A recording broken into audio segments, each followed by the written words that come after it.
अस्सलाम वालेकुम नाज़रीन, सच एक्सप्रेस न्यूज़ के साथ मैं हूं उमर हुसैन। शामिल करते हैं इस वक्त की हेडलाइंस।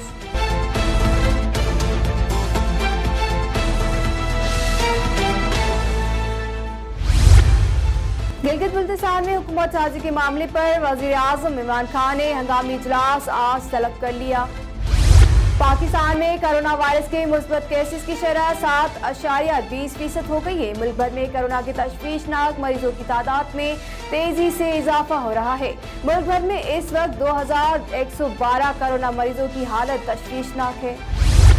कराची के जिले बस्ती के कई इलाकों में माइक्रो स्पॉट लॉकडाउन लगा दिया गया।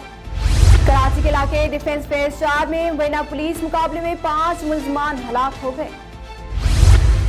वजीर खारजा शाह महमूद कुरैशी का कहना है कि मुत्तहिद अरब अमारात ने कहा है कि वीजा पाबंदी सिर्फ पाकिस्तान के लिए नहीं, इसमें दीगर ममालिक भी शामिल हैं। प्रोटोकॉल बनाए जा रहे हैं, जल्द ही वीजा इजरा शुरू हो जाएगा।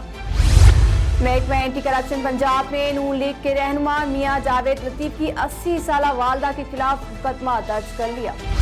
अक़वाम मुत्तहिदा के मुस्तकिल मंदूब मुनीर अकरम ने अक़वाम मुत्तहिदा के सेक्रेटरी जनरल को पाकिस्तान में भारतीय दहशतगर्दी के सबूत पर मुबनी नज़रिया पेश किया। उनके ख्याल में पाकिस्तान की तरफ से जो सबूत पेश किए गए हैं उन्हें कोई भी मुस्तरद नहीं कर सकता।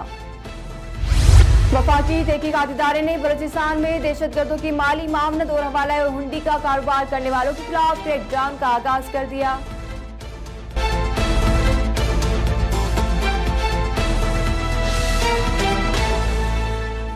हेडलाइंस आपने जानी नाज़रीन, मज़ीद खबरों के लिए विजिट करें हमारी वेबसाइट www.suchexpressnews.com।